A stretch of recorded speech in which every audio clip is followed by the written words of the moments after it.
Welcome to Layer Zero. Layer Zero is a podcast of unscripted conversations with the people that make up the Ethereum community. Crypto is built by code, but is composed by people, and each individual member of the crypto community has their own story to tell. Cypherpunks understood that the code they write impacts the people that use it, and Layer Zero focuses on the people behind the code because Ethereum is people all the way down, and it always has been. Today, I'm talking with Udi Wertheimer, and Udi is one of the most interesting and unique characters, I think, in the crypto industry. He's frequently cited as a troll by many of the people in the Ethereum community. And I think that's just because of his generally cynical and antagonistic disposition. And he likes to poke fun. He likes to make some funny jokes. But overall, he's also just really insightful and makes some connections that I think a lot of people fail to make or just forget to make, or just it tends to be a little bit more pragmatic.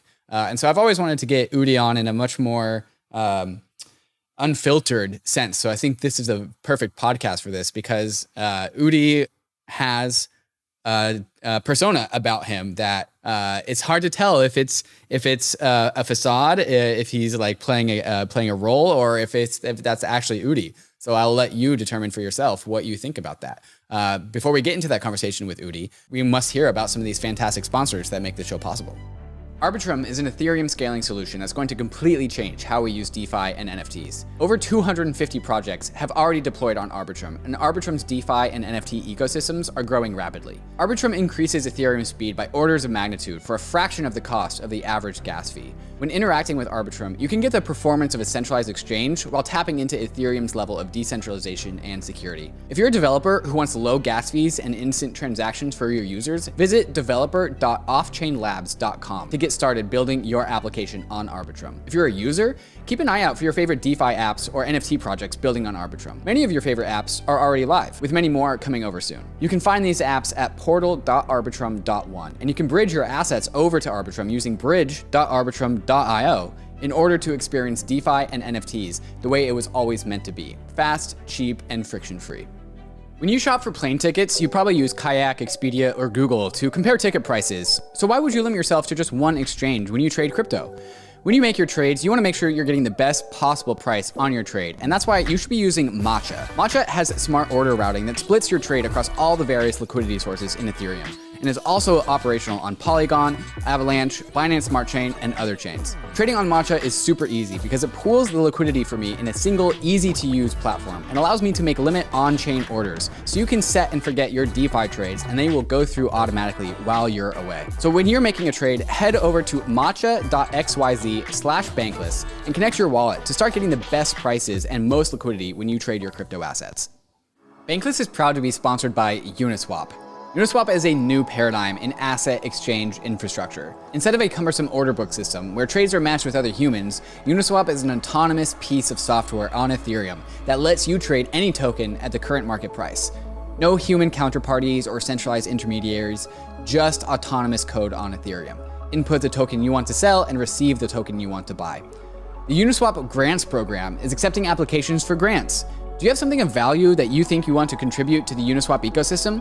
No matter how big or small your idea is, you can apply for a unique grant at uniswapgrant.org and help steer Uniswap in the direction that you think it should go. Thank you, Uniswap, for sponsoring Bankless. Hey, Udi. How's it going? Hey, great. What's up? No, nothing much, man. Trying to fight this onslaught of frogs that are in my Twitter mentions. I don't know if you saw that, but it's all that antics on Twitter or not. It's always Twitter wars. Always Twitter wars. I like the frogs. Yeah, you're a friend of the frogs? I like the frogs. I want to make sure the frogs hear that I like the frogs. Yeah. Why do you like the frogs? I think it's a cool meme. I like the meme. What is the frog meme to you? It's all about the anti-VC movement, isn't it? That's what it looks like. I don't know. You never know how real this stuff is. Like, if you're a VC, shouldn't you start a meme about being anti-VC and pretend to not be a VC? What would be the game theory behind that? Why would you want that? Well, I mean, you always need a story, right? You always need a narrative to get people excited. That seems like a cool narrative now.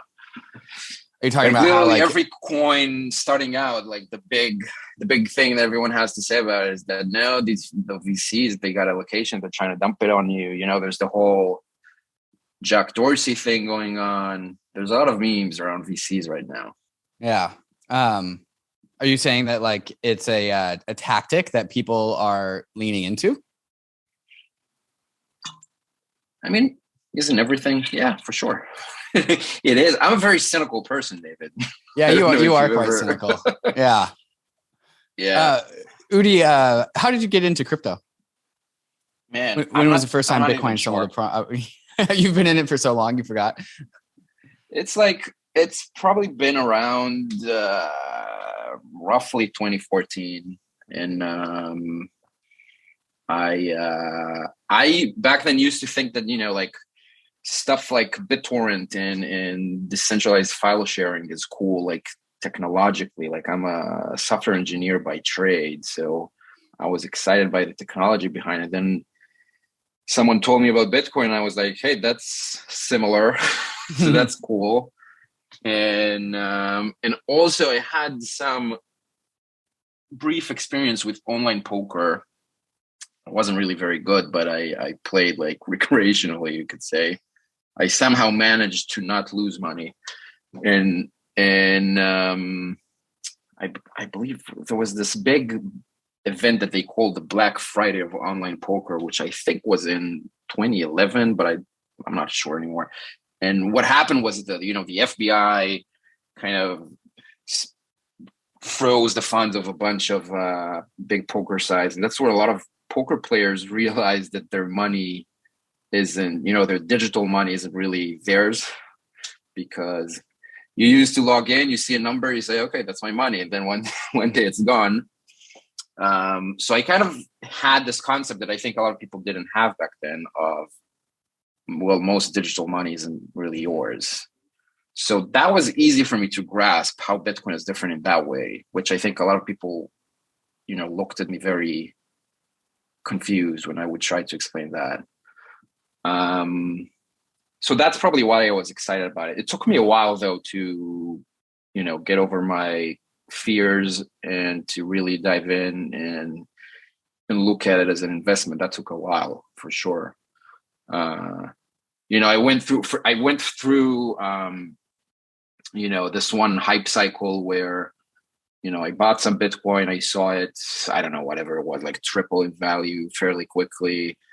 And then, you know, dump 50% fairly quickly again or whatever. And I was like stressed. So I was like, okay, I'll get out with my 30% gains, feeling like a very smart person. And it took me a while to see that it's a long-term thing. Which is probably how I also kind of realized, okay, it's not just about the technology, to me at least. It's also, you know, there's a financial revolution going on here. Probably when I started realizing that you can take your Bitcoin, you could put them in exchanges, and you can use it, you can do stuff with it that I knew for a fact that I otherwise couldn't do. Like, you know, I live in Israel. For me, back then, it was very difficult to get an account at a foreign brokerage, right? It's a difficult thing. It will have to go through hell to do that. But with Bitcoin, I was like, oh, I just deposit the thing. I can do whatever I want. That's amazing.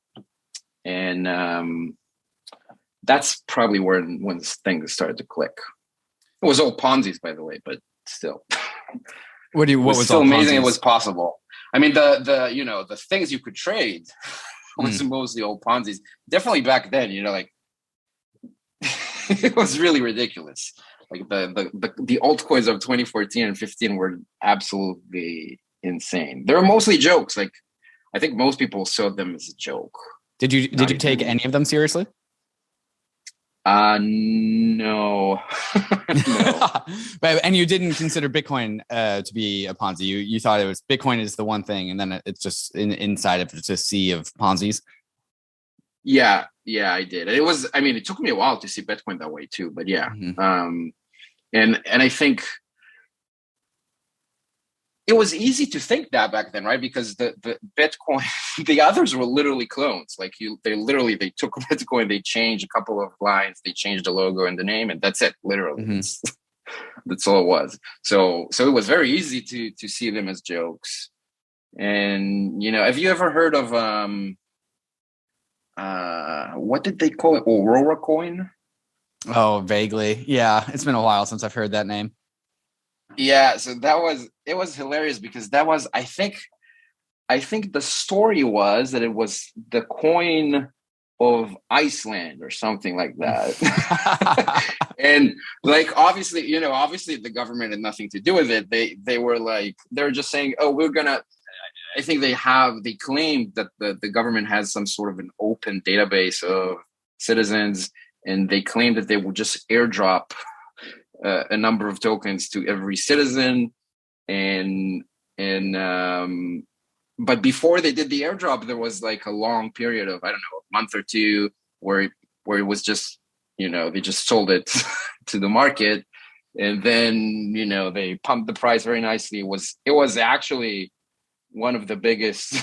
everyone was talking about it because it grew spectacular, but it was complete, it was ridiculous. Like obviously, I think it was obvious to everyone this was not going to become the coin of Iceland.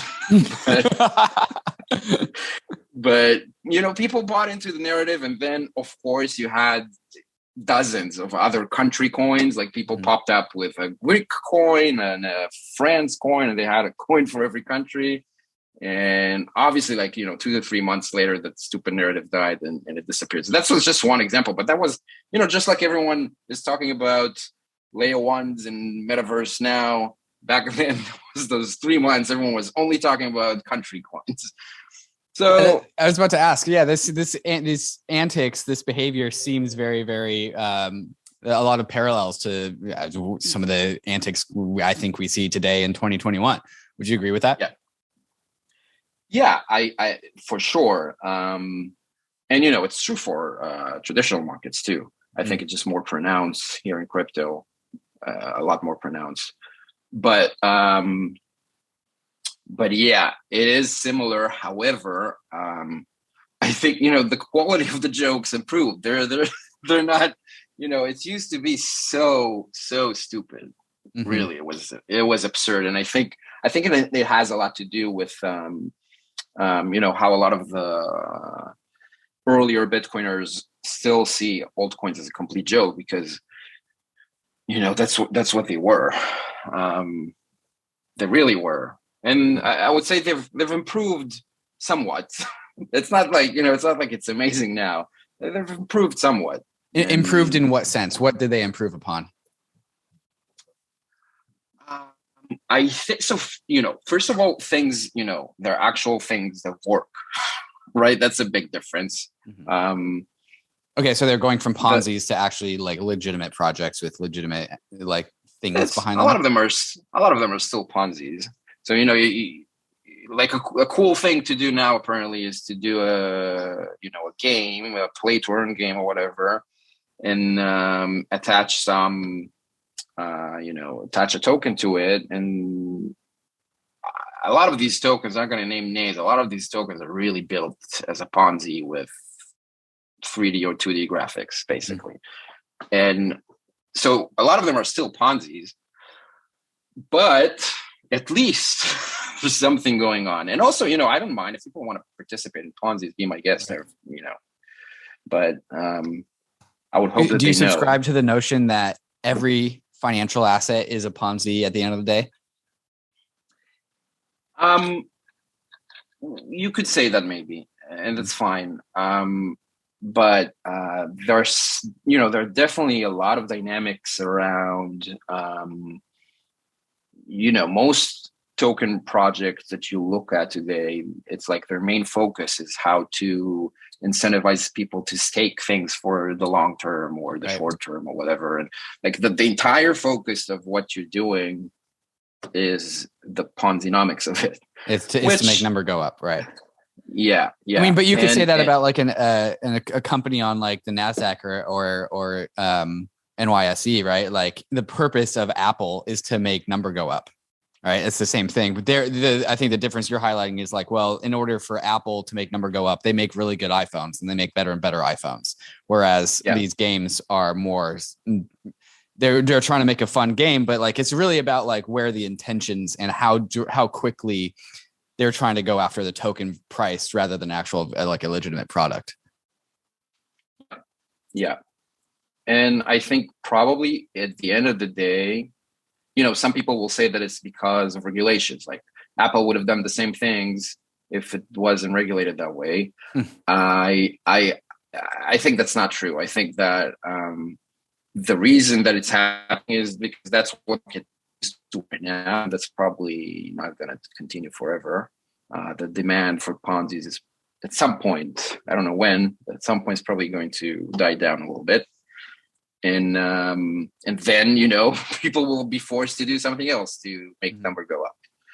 Right now, it's easy and effective. So that's what people do. Is it because crypto is just like filled with all these Ponzi's of different flavors and kind of always has been since the genesis? Is that one of the reasons why you are describe yourself as cynical, or were you cynical before you got into crypto? Oh, I was always cynical. Always been cynical.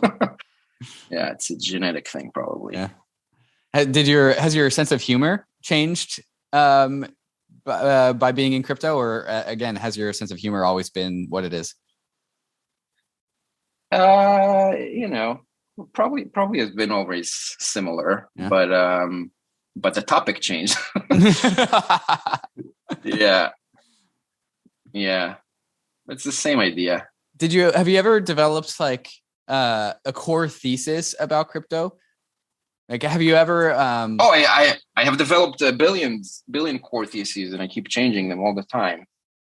I mean, in that case, I don't think it counts as core. I think it just counts as theses. Fair enough. It's a short-term core thesis. It's designed to be a core thesis, but then it fails. Uh-huh. I mean, I think above all else, I think we probably talked about this before, actually, on one of the other podcasts. I think that to me, and I think to most people I see, it's not really about the technology, even though I'm kind of a technologist at heart. I don't think that that's the issue here. I think that the thing is that we are finally able to just do whatever we want with our money. And that's very new, relatively. And just, because that happens, then a lot of crazy shit is gonna happen with it. I think that's all it is. And it's very hard to predict like how it plays out. I would imagine that the next year will be very different than the last one. You seem like a guy who rides the wave rather than tries to steer the ship. Yeah, you can say that. Yeah. I think steering the ship is hard. Yeah. It's hard. And it's like there are things you can affect in life, but the market is probably not one of them, right? Like you if you try with the flow, I think that makes it easier to affect other things in your life that matter more, right? So I'm a big believer in not trying to change the world. Why? Unpack that. Why do you believe in not trying to change the world? Jordan Peterson has this thing where he says, "Clean your room," right? Mm-hmm. I don't know how cringe you think Jordan Peterson is, but he has this thing where he says like, "Clean your room," and the point is, like, before you try to, before you sit and try to describe how you should change the government, how you should change society, and how you should change, like, first, figure yourself out. And the nice side about this, it's a feedback loop, right? Because if you start with yourself while also, you integrate yourself in the world, you don't become a loner. and you go with the flow where it comes to how society as a whole functions, while trying to affect, you know, yourself, your friends, your family, or your immediate community, then, you know, you take power from the world, from society, and you use it to change the things around you that you care about, that you care deeply about. I feel like that's the way to go, at least for me. But there are a lot of, you know, there are a lot of cool people who are changing the world, which I find amazing. That's amazing too. Well, isn't his notion of cleaning your room is like, if you're interested in changing the world, you got to make sure that you are. It's like you know, put your oxygen mask on first before you put it on your neighbor, right? I feel like it's a similar metaphor. Yep. Yeah. Yeah. It's definitely also about, you know, like really, how can you think you even can fix society if you haven't fixed, you know, if you haven't cleaned your room yet, right?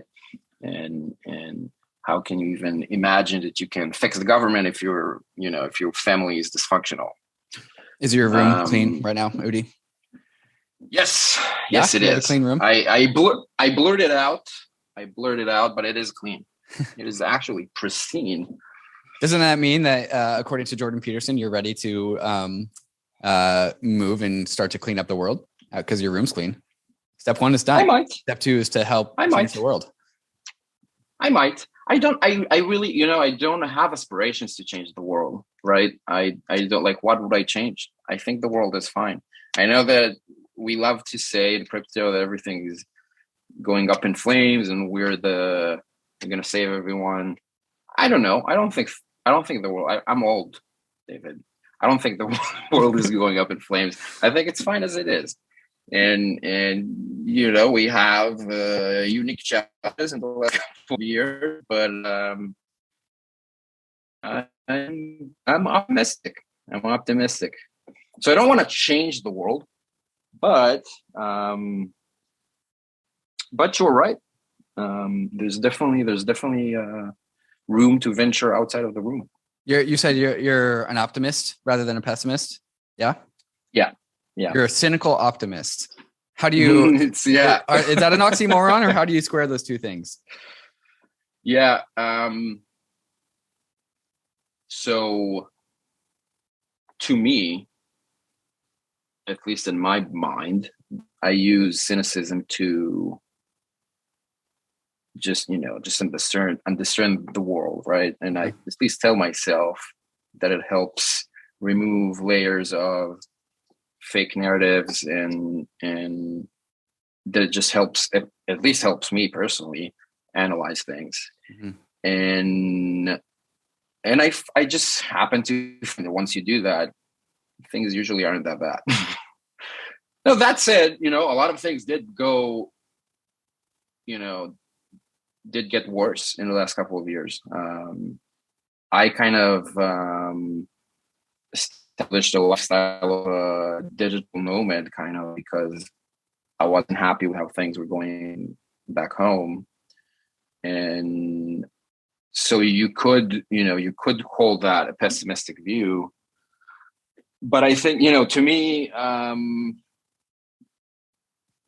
the nice thing is that, and especially, you know, for me, I'm lucky enough to be able to do that, to be flexible and to position myself in a way that even if, well, my home country is kind of flipping out, so I can go somewhere else. And if, you know, my boss is annoying me, I can go somewhere else. So that's great. I know that not everyone can do that, but I think that's a great thing to strive for. And I think that's something that can give a lot of people optimism. You know, a lot of people are, you know, I feel like a lot of people are complaining about the situation that the world puts them in, but it will actually easier to feel hopeful when you feel like you can change things for yourself and for the people you care about, instead of changing everyone around you, which I'm just not interested in doing anymore. I'm too old for them. I'm too old. They can do whatever they want. If there was one thing about the crypto industry that you could snap your fingers and change, what would it be? Or is this something that you don't even consider because this is just not what you think about? Yeah, it's an interesting question. Probably the meme coins, right? They're so triggering. The meme coins trigger you? Man, it's funny that you say that, like, because some people would call you yourself a meme. But I'm not a meme coin. That's the difference. You can be like it's memes are great. Memes are fantastic. I love memes. But meme coins, you know why people are so frustrated about them, right? Like, I'm not the only one. Of course. It's I think it's the text messages. You get a text message from a friend from high school, and he's like, "Hey, I heard you're into Bitcoin or Ethereum in your case. So like, so what do you think about Shib, Fluffy Inu?" Yeah. And I'm like, "Come on, man! Like, I don't even what do you even say?" And you don't want to and you don't want to say don't buy it, because maybe it goes, maybe it's 10x's tomorrow. I don't know. I don't want to be responsible for that. So like, I don't know. I don't know what to, and then I know that a lot of people on the Bitcoin side are very frustrated about it. And I'm sure a lot of people on the Ethereum side are very frustrated about it too, that you feel like, oh, there are so many things that I'm eager to talk to you about and that I'm eager to show you, and that are, that are exciting and that could change your life. And you're talking to me about this dog coin. And then to make it worse, they make money too. Like, it's terrible. It's terrible. Do you think that we're, I kind of think that the world's only going to lean more into memes. I kind of think that like we are now living in, like, remember in 2017 when the Arizona iced tea company added blockchain to their name and then their stock price like 3x or whatever? Like that was indicative of what was to come. I think like Dogecoin is now a force to be reckoned with. SHIB is a force. I think we're leaning into more and more meme coins. And I think with crypto, we actually start to kind of just change the game of what it means to invest. So like now there's the fundamentals, but then now there's also like, all right, well, how good is the meme at the same time? Yeah. Which is kind of, in my mind, it's a little nihilist. Right. It's like a little nothing matters. Therefore, like F it, I'll just ape into SHIB because nothing matters. Yeah, it's well, if you think back at about, let's say, when you started out with Ethereum, I don't know much about that period in your life, but I can imagine, I can guess that you probably, I'm sure that you saw a lot in the technology, and I'm sure that you saw a lot in kind of the opportunity to build. But also, I'm sure you saw, a community and a chance to belong with like-minded people who have similar motivations to you. And now if you're an investor in your very early 20s, right? Sometimes even younger. And so first of all, your motivations are not going to be about the tech. You don't care. You don't understand it. And you don't care to understand it either. And it doesn't make you a bad or stupid person, just not one of your interests, right? You have other interests in life. And the reason you're doing any of this is because, well, you will never own a home, right? If you just continue working as an Uber driver, that's not going to work. So you have to try other things. That I have no issue with whatsoever. I think it's excellent. And then you find a community of like-minded people who are saying, look, I'm going to try anything. I will try anything to get out of this rat race. And now you belong to that community. And whether or not, I don't know, whether or not is it actually going to work for you? It's mostly a lottery. I don't know, but maybe. But you are going to be with those people, with those like-minded people. And I think if you stick around with the people, not with the coin, then eventually you'll probably find something that works. So that's okay. The counterpoint though is, those meme coins have such short lives sometimes, not all of them, but sometimes. So like, how long is this community going to last? But if you pick correctly, I think there could be something there, maybe. Do you have opinions as to which blockchains, which currencies, which tokens actually, like, quote unquote, win out? Like, do you have desires about what the end state of crypto looks like?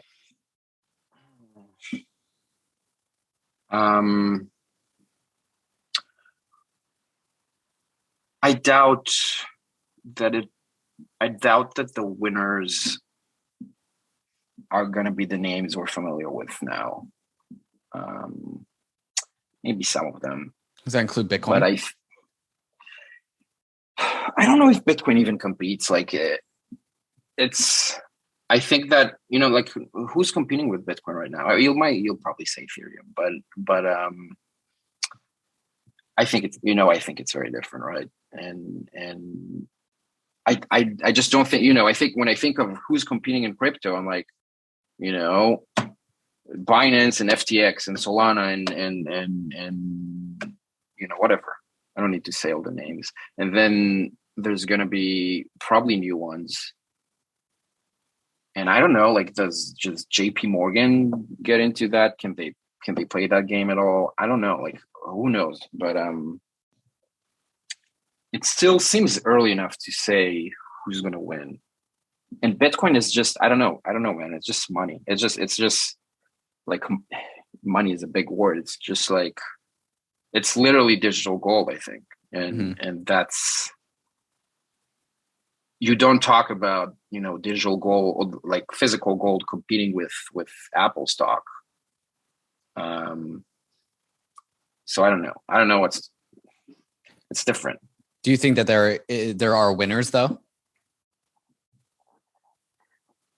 I think, so they're going to be, they're a bunch of verticals, right? So if we're talking about the smart contract thing, I think that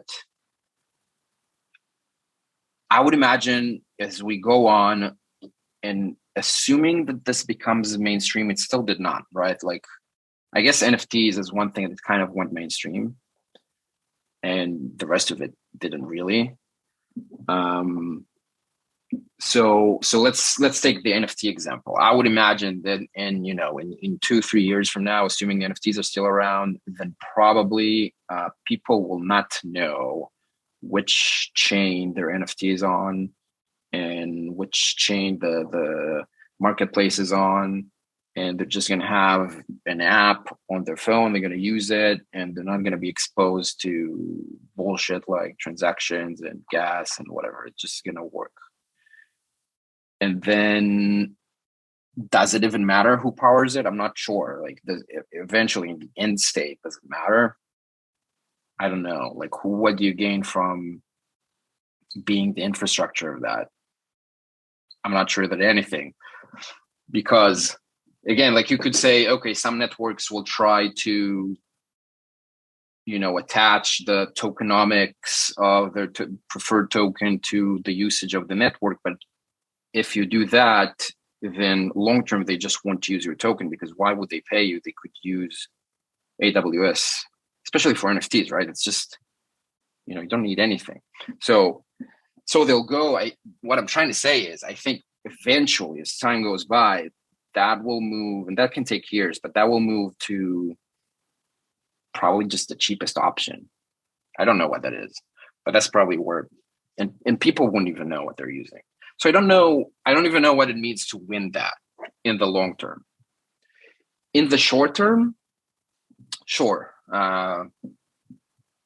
someone will, win big, at least in things like, market cap and price, and the war seems to have been picking up a lot of steam lately. So if you think that a bunch of users won't care about what system, what chain that their NFTs are on, or they won't know, they won't even care to investigate, and they're just going to migrate to the cheapest option, in your mind, does that simultaneously also mean that people just don't care about decentralization and then they'll just go to the most centralized chain because that's how you get cheap fees? Yeah. Yeah. I mean, well, it depends what you're doing, right? Like if I'm not, but if I were to provide liquidity to some shitcoin with $100 million, maybe I would care a lot about decentralization. Maybe I would be concerned and about, people having control over this, and I would want to remove as many trust assumptions as I can because it's a lot of money.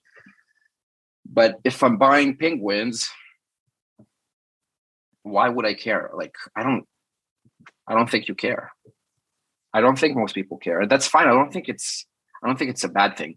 The fact that they can do this at all owes some credit to decentralization. If you didn't have a coin you can pay with, then you couldn't do any of this because PayPal isn't going to let you do this. And like whoever isn't going to let you do this. There are some NFT drops that you can buy with a credit card, but they're definitely not going to let you do the marketplace thing with a credit card usually. Although I think that NBA Top Shot did that. I think they did. But it's complicated. so you can owe that to centralization. And maybe that's how things kind of progress. So you're going to have these apps that are mostly centralized, not entirely centralized, but maybe they will use stable coins or ETH or Bitcoin or whatever as their currency. That kind of makes sense to me.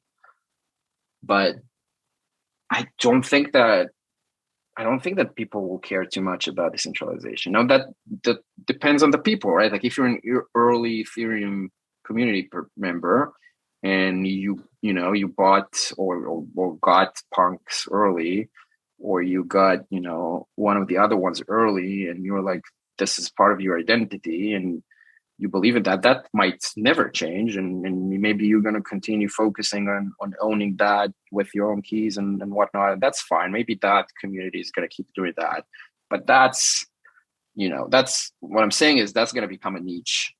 And if this thing stays mainstream, new people are not going to care about this history.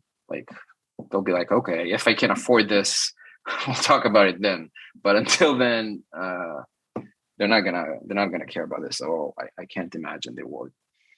It's almost like, right now it's like it's an obstacle they have to go through. And we see everyone making fun of, BAYC holders right now. For losing their keys and whatever, because and it's easy to make fun of them, but like what are they supposed to do? They just found out about this, and it is confusing. And if it was a centralized app that you download to your phone, and it won't happen. And Coinbase is going to get into this more heavily, and there are probably going to be others, and I would imagine that they'll try to push the more custodial centralized approach, because honestly, I think for most people, it's better. It's a better user experience. So I do agree that leaning into like maximum decentralization on your assets is like super not appropriate for newbies until they know what they're doing. But I feel like there's just the easy answer to that is like, well, Coinbase has their NFT platform coming out and it's going to be a custodial centralized thing. That should be where people start, and then being able to withdraw it, because they've also indicated that the Coinbase NFT platform isn't going to be a walled garden. You're going to be able to put your apes in and move your apes out. And so like, it's going to be like, so long as you have the ability to like live a decentralized life by like doing your stuff on decentralized things, I think you'll be able to easily like migrate between centralized platforms like, Coinbase's NFT platform and, whatever decentralized version of OpenSea comes up. How do you feel about that version of the future? Yeah, it sounds reasonable. But even then, like, why do you ever NFTs to a decentralized platform rather than moving it to another centralized platform? So like, let's say you buy it on Coinbase. Now you want to sell it. you want to sell it and you believe that maybe for whatever reason you can get a better price on another platform. So that would be a reason to move. Honestly, that's the only reason I can think of to move. I mean, you can say, "Oh, I want custody of my NFT," but like, what does it mean, man? Like, it's a penguin. Like, I don't know. I mean, I really don't know what it means. I don't know why would anyone want that. Again, fine. You know, if you buy, I get it. You buy an NFT for $1 million or $10 million or $50 million, then okay, maybe you have some thoughts about custody then. But like, if it's,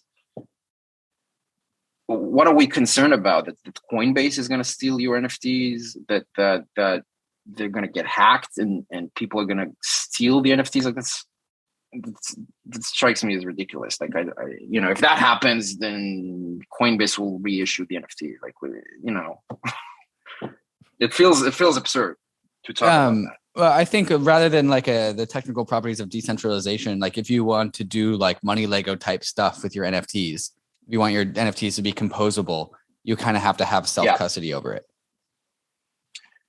Well, yeah. I mean, you don't necessarily have to. You can have composability with centralized APIs too, but so far that's not really what's happening. So, so I get what you're saying there. If you wanted to use it and leverage it in other apps that are not marketplaces. Yeah, maybe Coinbase isn't going to offer you all the services you want. Right. Yeah. Okay. I can kind of see that, but that's really like the you know, at least for now, that's the very sophisticated end of the market. When it comes to tokens, when it comes to coins, on NFTs, it doesn't really exist significantly yet. Sure. So could it happen? Maybe. Yeah. I feel like it's probably going to remain a sophisticated thing. Sophisticated people do. Udi, who are your heroes in the crypto world? Do you have anybody that you look up to? Oh man. I mean, come on. Obviously, Sam Bankman-Fried, like, yeah, that's the default answer. Yeah. I think, look, the guy showed up, what was it, 2017? And he just bootstrapped an empire at a time when, you know, it's funny, but back then, everyone thought like, hey, if you don't have an exchange running by now, that's it. You're done. It's going to be Betrex forever or whatever it was back then. I guess Binance. And I mean, he bootstrapped an empire very quickly. I think that's amazing. And what about Sam? Is it just his accomplishments that you have a ton of respect for? No, so I was about to say, and the thing I really admire is that he seems to be very flexible in his thinking. So, you know, I at least from what I can see publicly, seems to change his mind fairly often, and he adapts to new information very quickly and very well. And I think that's a very likable ability to have. So, I mean, he's really good at it. So he's really good at changing his mind. I think that's a good thing. I think that's a good look. The world changes so often in the last couple of years that I think you need to be very flexible in the way you look at things. The crypto moves so much faster than the outside world. And so I think inside of crypto, there is benefit to changing your mind less because crypto moves. You need an anchor, right? Yeah, you need an anchor, right? You need a reference point. So like, sure, like being able to adapt is really, really useful. But if you're trying to adapt as fast as crypto is, like you're probably a retail person who's just trying to chase pumps. Well, yeah. You know, if we're talking about Sam, then I'm pretty sure Sam has. Yeah, I'm pretty sure he has some deeply rooted beliefs as an anchor. And if you're asking about me, then I think that, again, what I find exciting about all this is that we can finally do whatever we want with, just money. Doesn't that require decentralization? Because the whole point about we can do whatever we want is enabled by permissionlessness, which requires decentralization. Yeah. So I've been thinking about this a lot for years, really, and surely you have too. And the way I see it these days is that I think it's funny because a lot of, back in the 2015, 16, 17 block size wars in Bitcoin, which are kind of mythological at this point, a lot of the losers of that debate used to say what I'm going to say now, which is that there are multiple ways to go about decentralization. Like, there's the Bitcoin way, which is very protective and defensive, and tries to imagine the worst things that could happen and optimize for that. Which is why I think Bitcoin will flourish in a doomsday scenario of the world. Just don't know that I particularly want that to happen. But I think Bitcoin is great for that. And there are other approaches which are going to say, okay, technically, there are definitely switches that you could use to turn off a thing. But the existence of multiple competing platforms with different switches and different jurisdictions and different individuals, and some of them are anonymous and others are not, and some of them are in Singapore and others are in the Bahamas and others are in the US, God forbid, and and all of those differences between them, they ensure continuity of the movement. Is one of those gonna fail? Probably yes, at least one, probably. But you don't necessarily have to have the most robust, reliable option. It's very unlikely that the most robust and the most reliable option will be the only one that survives, because for that, they will have to be able to attack everything else, which has different weaknesses. So that's hard, So they'll probably go after some of it. One thing that is very central to this whole thing, obviously, is Tether and USDC and the others. Those seem like very obvious targets. But even there, we have multiple of them. We don't have only one, and there are different approaches. I feel fairly confident that, at least some of them will stick around.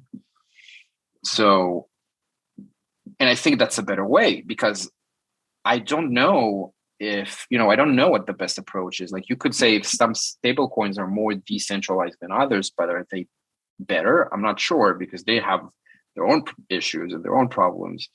So I think it's great to have multiple options. That's what true decentralization is.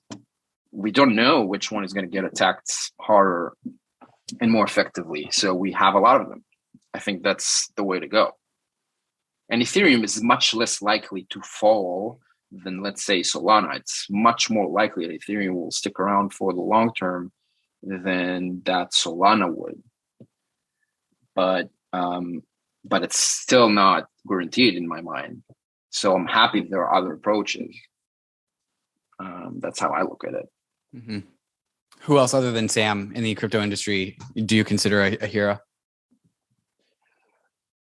Hal Finney seems to have been a really cool guy. Mm-hmm. Do you think he's Satoshi?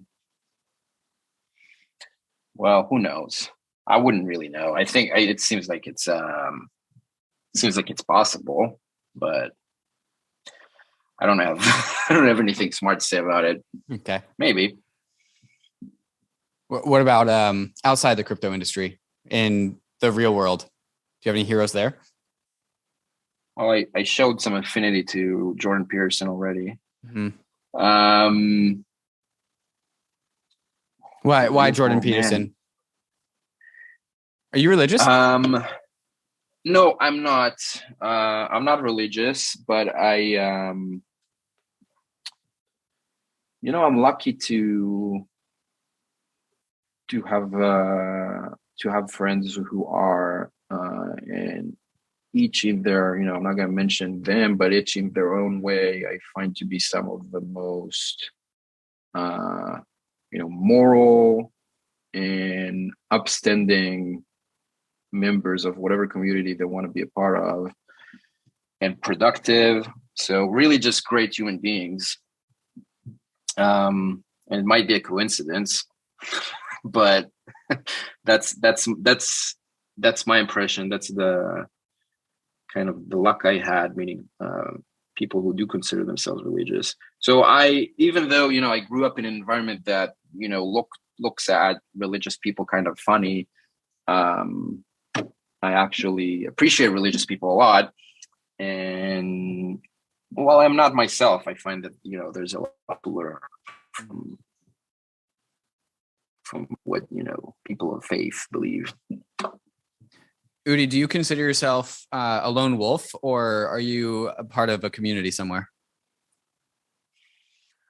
I think so. I still consider myself a Bitcoiner, even though the Bitcoin community is very angry at me most of the time. But like, aren't they angry at everyone all the time? Well, they're angry at a lot of people. That's true. So is some niches of the Ethereum community. And when I'm saying some niches, it's true for Bitcoin too, right? Because a lot of people look, most of the Bitcoiners I know are not, well, probably not most by numbers, but the Bitcoiners I'm closest to, I didn't meet on Twitter, and I met them in real life. And they're nothing like the personalities that you do meet on Twitter. That's kind of a small sect of what Bitcoiners are. I think most Bitcoiners are, fairly pragmatic. Like, look, to be honest, if you're someone who was early-ish to Bitcoin, then you're probably somewhat insane. If you bought Bitcoin early and stuck around, then there's probably something wrong with you. But it worked out. So yeah, you're gonna have, those people they're colorful, they're interesting, but most of them are great people. So we started off this conversation talking about the frogs, and I kind of think that like there's a significant amount of overlap between like the cyber hornets and like the frog nation. Like the Bitcoiners will like come after you if you say something dumb, and it feels very much in the same way that the frogs will do the same. Do you agree with that? I think I think it's a strong community, and I don't look, this happens, but I don't think that that's the main thing I see from them. I don't feel like that's the okay. So not from the frog people and the Bitcoiners. I think it's gotten worse this year. I don't know if it's me that started to notice it more. Well, not this year, last year. But I don't know if it's me that noticed it more, or if it really did get worse. But I feel it feels like it got worse. Define worse. Well, I think a lot of the more moderate people kind of disappeared, and what was left was just very extreme. And I'm fine. I'm not known as being the nicest person in the world, and I'm fine with people not being super nice on Twitter. I don't think it particularly matters if you're nice or not nice. That's not, whatever, people have their own personalities. But there's this disdain to any form of knowledge, really, which is alarming. Like, people refuse to even look into stuff. When I used to give you Ethereum people shit all the time, at least I knew what I was talking about technically. Like, at least I did my homework, right? Now, a lot of my analysis was wrong, but at least I was analyzing. Analyzing. Yeah. So, and I think the reason that matters is, it just looks bad when you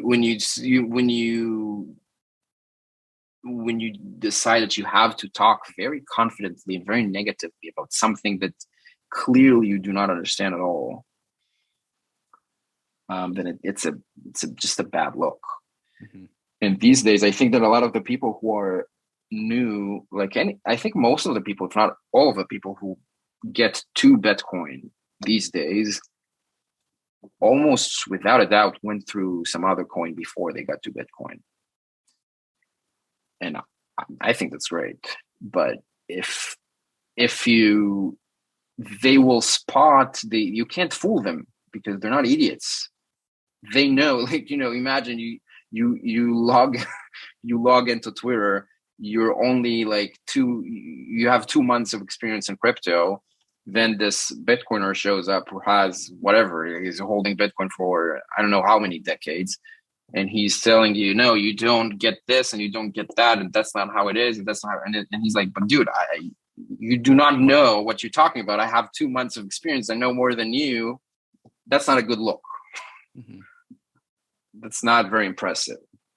And again, I think that's not Bitcoiners. I don't think that's the Bitcoin community. That's a small sect that unfortunately became more and more seen as representative of the Bitcoin community.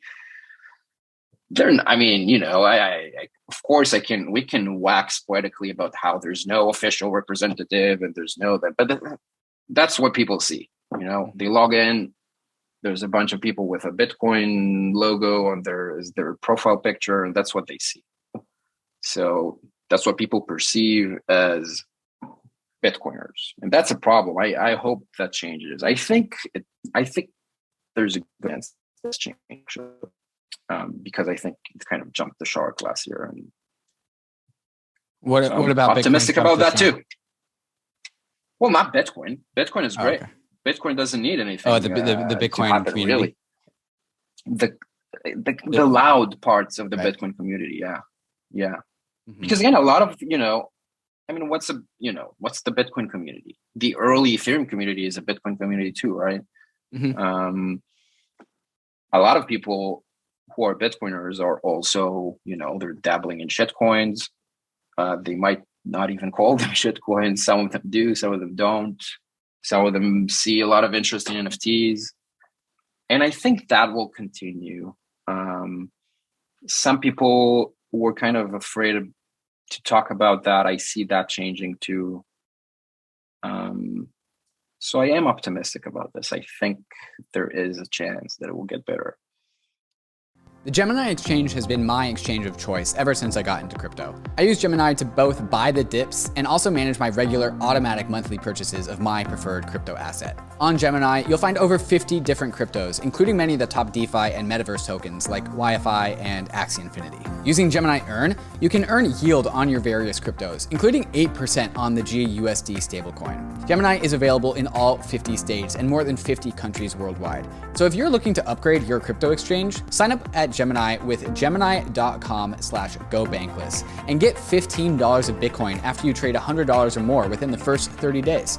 That's gemini.com/gobankless.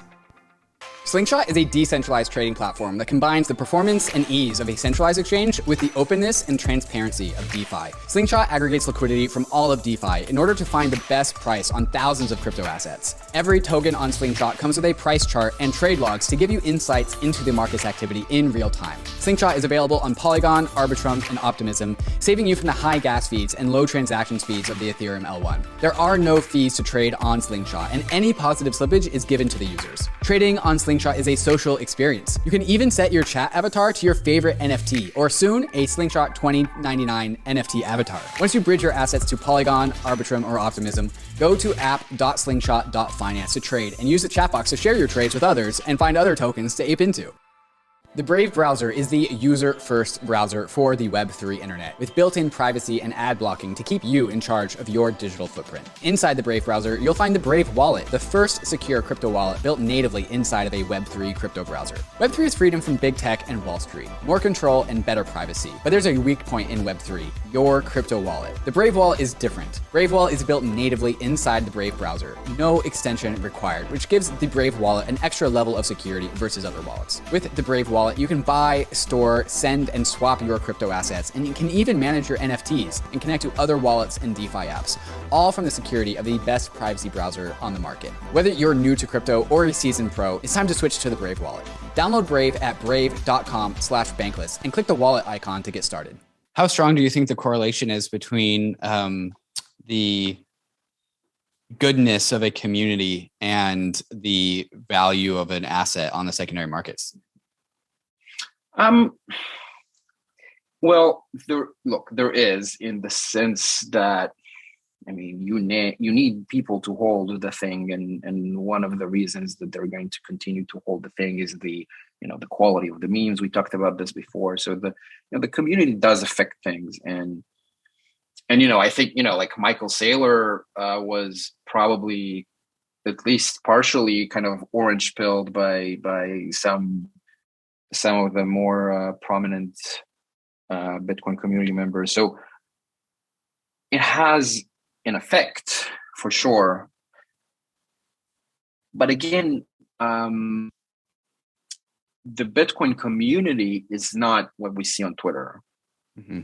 Like there's so many people who hold Bitcoin and don't even bother they don't care what happens on Twitter. They don't even know it exists. They don't buy Bitcoin books, and they don't watch Bitcoin podcasts, and they have better things to do in life, and might be just as influential, if not more influential. They just do it in other ways. So yes, community matters. I'm not sure that this is really the community. It looks like it is, but like a lot of these people, honestly, don't want to be a dick about it, but honestly, they joined fairly recently. They don't hold a lot of Bitcoin. So, how much effect on the market can they have? So, we have to put it in perspective. And I think that Bitcoin is bigger than all of us, really. I don't think that our little fights are going to change the long-term trajectory of Bitcoin. But I care about short-term too. And I think, if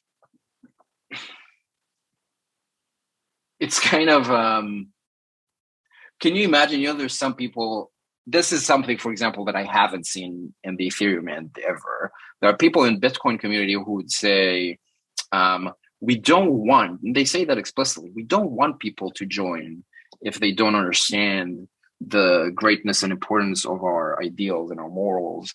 And if they're not gonna run their own node and mix their coins and whatever is the meme of the month is, then they're not real Bitcoiners. We don't want them. And if they're not gonna do it, that's great. And that to me is reprehensible. It's like, if you truly believe that this thing is going to improve people's lives and you actively dissuade them from using it, how do you reconcile that exactly? Like that's insane. I mean, evil. I don't know. If you truly believe that it's a good, that Bitcoin is going to improve people's lives, and then you actively want them to stay out, then you're a pretty bad person. So maybe this is kind of what you're referring to when like some parts of the Bitcoin community like jump the shark, and I kind of think that like some of this energy comes from parts of the Bitcoin community just wants to signal to the other parts of the Bitcoin community like, I'm a big Bitcoin. Yeah. Like, look how much of a Bitcoiner I am. This is where I draw my maxi line, and you have to be at least this maximalist for me to acknowledge your existence. That's kind of what I think is going on. For sure. Yeah. I would agree with that. Yeah. And I think it's very similar to what happened with the so-called social justice warrior movement. Things just go, it starts from, I'm not, I wouldn't consider myself a progressive person at all, but I think that the original basic ideas are at the very least well-intentioned, at the very least. So it starts with definitely good intentions, and then it just gets more and more and more extreme, and it becomes a competition of who's more extreme. And at the end, it's almost unrecognizable, right? Like it seems like insanity, and it's a cult. And I think if we don't stop, that's where we end up. We've already gone quite a long way, but if we don't stop, I think that's where we end up. And it's funny, it's sad and funny to see, a community that a lot of participants consider themselves very right wing, but they still fall to the same trap. So I guess it's not about sides anyway. It's just human behavior. Yeah. What's your biggest critique of the Ethereum community? It's similar. I don't think that the Ethereum community is largely toxic, but I think that I see a lot of examples of people who, in my opinion, just don't notice what people's motivations are. And I think that's where the Bitcoin thing comes from too. Like you don't understand what people are looking for. And it almost, the Ethereum community doesn't seem to have gone to the extremities that the Bitcoin communities have, in the sense of really like ridiculing people for their beliefs and their motivations. It's definitely gone far enough as to not understand them at all, and to kind of just say, okay, so they're wrong. And it's the other, centralization thing, and how the other things are less decentralized. I'm sure you can imagine, we had those debates in the Bitcoin community so many times. And that's what people said about Ethereum. That's what they said about many other things. It's like they're not decentralized and they're bad. And so for that reason, there's no need for them to exist at all. And it's just a repeat of the same thing. And I think maybe you believe that. I think we talked about it last time, kind of said, okay, but there is a right point on the spectrum to be on, and I think that Ethereum is exactly there. And maybe I don't feel like I can be that sure about anything, really. It could be, but I don't know. And I haven't seen evidence to that so far. I haven't seen evidence to others either. But that's why I believe that in the future people will not even know or care. But I guess we'll see. What's your biggest critique of Bankless?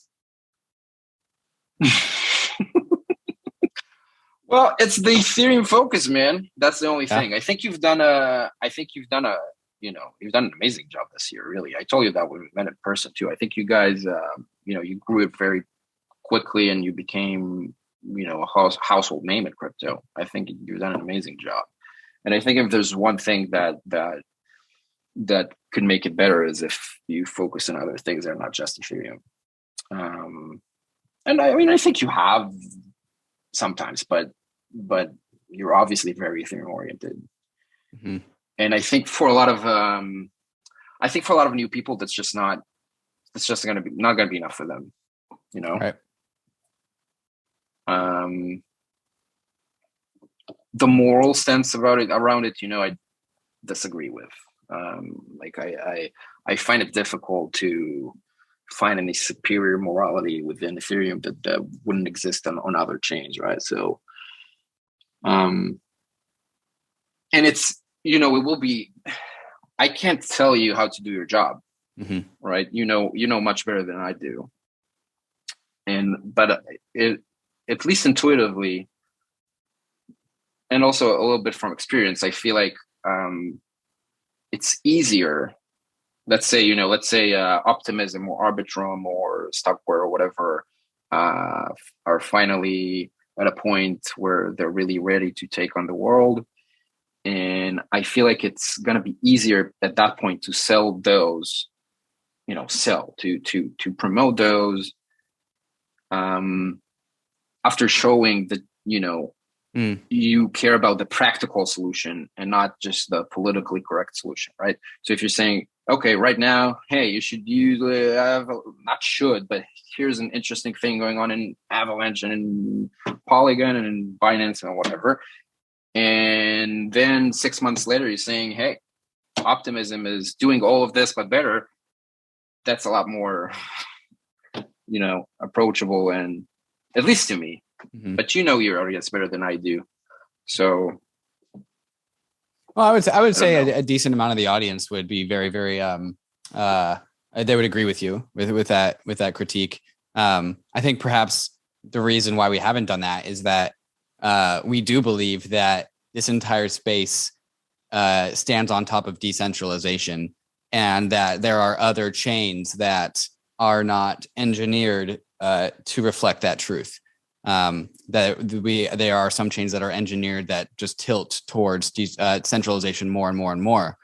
So just by the very nature of what these systems are, maybe they have some measure of decentralization today that makes them viable candidates for conversation and podcasts and hosting guests.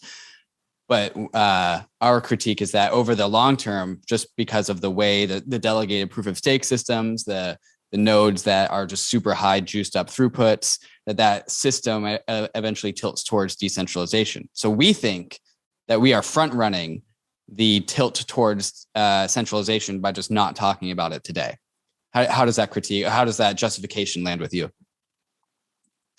Was that tilt towards centralization or decentralization? It's many of these alternative layer ones that are just like they have compromised on centralization, but still have some semblance of decentralization. I think a lot of them, if not all of them, actually just tilt towards centralization more and more and more as time goes on. And therefore, right, we're just not going to talk about them just because, they're in their maximally decentralized state right now, and they're actually only going to become more centralized over time. Yeah.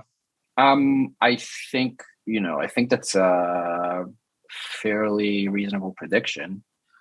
I think it's definitely possible, probably more than possible. But maybe that's what people want. That's the only, I think that they will do, most of them, the good ones, I think they will do what's right for the majority of their users. That's what I think. And it's definitely possible that's going to be what's right. I myself would probably be more bullish on Ethereum if I thought that it would have at least functionality of a more centralized future, because I think that's what people want. And I think the modular approach might enable that to some degree. But yeah, I think that's the thing. Like, if, let's say, you do the Stockware thing, whatever ZK thing, and let's say that's a huge success. I don't know, maybe it is, maybe it isn't, who knows? But let's say it is. Then, and let's say people consider that decentralized and that works.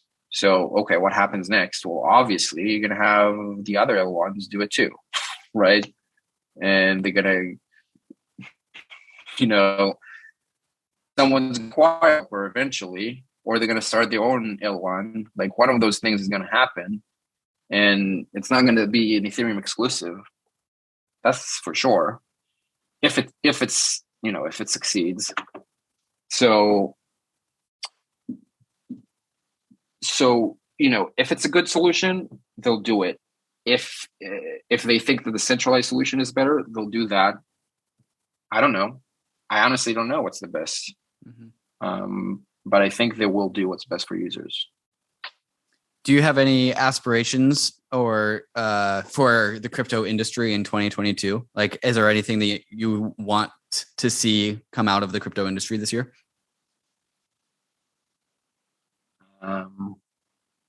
Lightning Network on Coinbase. Why? No, I'm joking. Oh, that was a joke. It's funny how isn't funny how the people who don't, who religiously refuse to use exchanges keep harassing exchanges to add Lightning. So why would they listen to you? You're not customers. Right. What do you want? No, that's a very good question. I don't know. I'm a big Metaverse geek. During the first year of COVID, I used to run Bitcoin meetup in virtual reality every week. That's something I used to do, and that was a lot of fun. A lot of people used to show up for that. I think probably still to this day, they're more the amount of active users we had back then is probably still bigger than the number of active users on, let's say, Decentralized today. So that's something. But so I'm a huge VR geek and nerd. So I don't know. I'm just excited about that field in general, but it's also extremely overhyped right now. You mean the metaverse or VR? Yeah, I mean, well, metaverse specifically, but now, all the VR people are now just calling themselves metaverse people because, VR was a bad name. Did you know that they used to call themselves XR because it's both AR and VR, so like both augmented reality and virtual reality. So they used XR, which is like, what is this name? That's how they called it, the XR industry. And within a few weeks, no one did because it was a terrible name and no one cared. And now it transitioned completely and fully into the metaverse industry within weeks. So I think at the very least, it's a better name. It's a better buzzword. Metaverse industry. Yeah. You have an Oculus? We're gonna have. Oh yeah, of course. Yeah. It's a lot of fun. I don't really use it a lot, but it's fun for fitness. They're cool fitness apps. Dude, like even some of the non-fitness apps can still like break out a sweat. Like Beat Saber, like you can get it. You can get a sweat during that thing, man. Yeah. What's your favorite Oculus game? I mean, Beat Saber for sure, and what was the name of the other one? There's Supernatural is a pretty good one. It's very similar to Beat Saber, where it's like designed for fitness, so it's that's a good one. There's a very good PC VR game. I mean, the best is Half-Life Alyx. Right. If you have a VR headset, you have to play it. It's phenomenal. I mean, that's what needs like a wired connection to your PC, right? You need some form. You can do it wirelessly too, but you need a gaming PC. That one is really good. Really good. I mean, I said if you have a VR headset, but really you should get a VR headset for that because it's that good. It's a phenomenal game. What in 2022, have you any New Year's resolutions? Have you resolved to do anything in 2022? Well, I don't want to share them because I'm obviously not going to actually do them. So I don't want people to... That's the most Udi thing I could ever think you could say. Yeah. All right. Yeah. You're not going to share them. Why would you not want to do your own New Year's resolutions? No, I will. But they're private. And Yeah. I don't know. Let's focus on people this year. What does that mean? I don't know. I'm trying to say something inspirational. I don't know what it means. I have no idea. What do you think my New Year's resolution should be? I haven't formally come up with mine yet.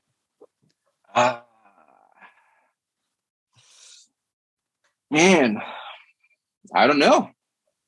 Like if you do the same thing you did last year but bigger, I think that would be good. You mean Bankless? Yeah. Yeah.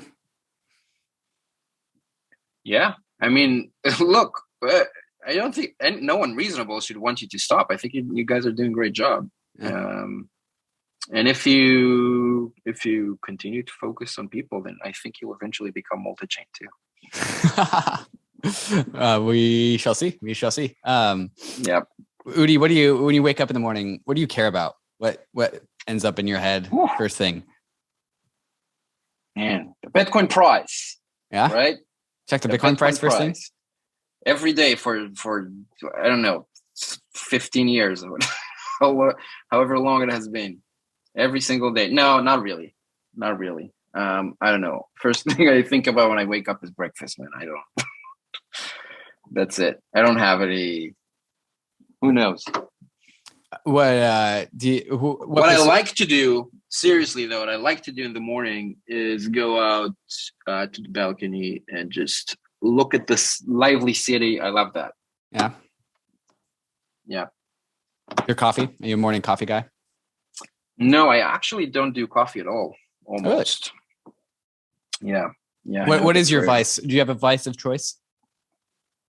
I mean, I would, in another life, I would have been an alcoholic for sure. I'm just fighting it very aggressively, but I for sure would have been an alcoholic.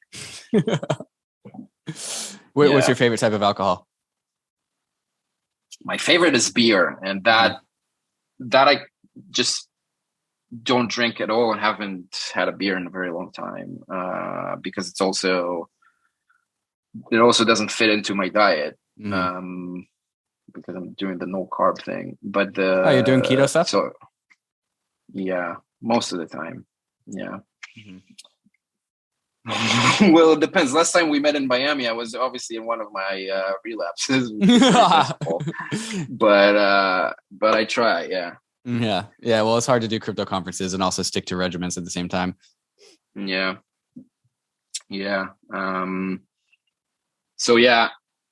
If I do drink, it would usually be whiskey, but I try to avoid it most of the time. Yeah. All right, Udi. Well, any last things I should be picking your brain about that I haven't asked yet? Well, we talked about Metaverse, so that's it. That's the most important thing. Metaverse is the most important? Of course.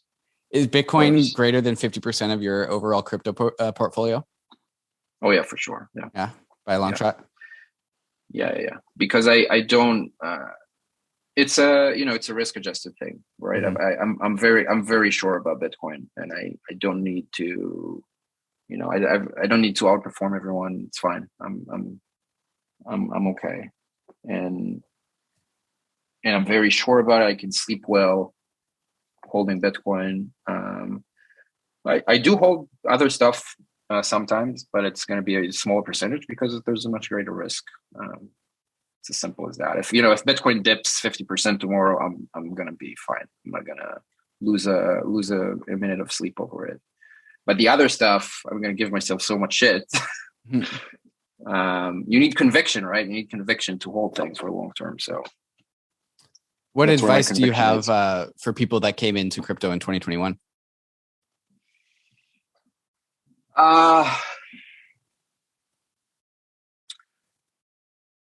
There are two ways to make it. One is to gamble, and that's going to work for some people, and it's going to fail miserably for others. And if that's who you want to be, that's, fine. But that's, I can't give you a lot of advice about gambling. The other option is going to be to really dive deep in research.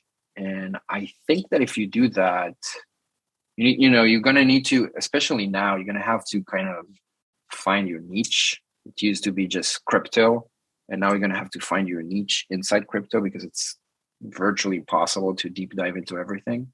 So first of all, find that, then do some very, very serious deep dives into the topic of your choice. And I think if you do that consistently, there's still, it's still early, but you need to do that. You can't just, I'll just buy ETH or I'll just buy Bitcoin. I don't think that this is going to give people what they're looking for. Well, Udi, thank you for coming on this episode of Layer Zero. Yep. Thanks for having me. Cheers, man. Hey, we hope you enjoyed the video. If you did, head over to Bankless HQ right now to develop your crypto investing skills and learn how to free yourself from banks and gain your financial independence. We recommend joining our daily newsletter, podcast, and community as a Bankless Premium subscriber to get the most out of your Bankless experience. You'll get access to our market analysis, our alpha leaks, and exclusive content, and even the Bankless token for airdrops, raffles, and unlocks. If you're interested in crypto, the Bankless community is where you want to be. Click the link in the description to become a Bankless Premium subscriber today. Also, don't forget to subscribe to the channel for in-depth interviews with industry leaders, Ask Me Anythings, and weekly roll-ups where we summarize the week in crypto and other fantastic content. Thanks everyone for watching and being on the journey as we build out the Bankless Nation.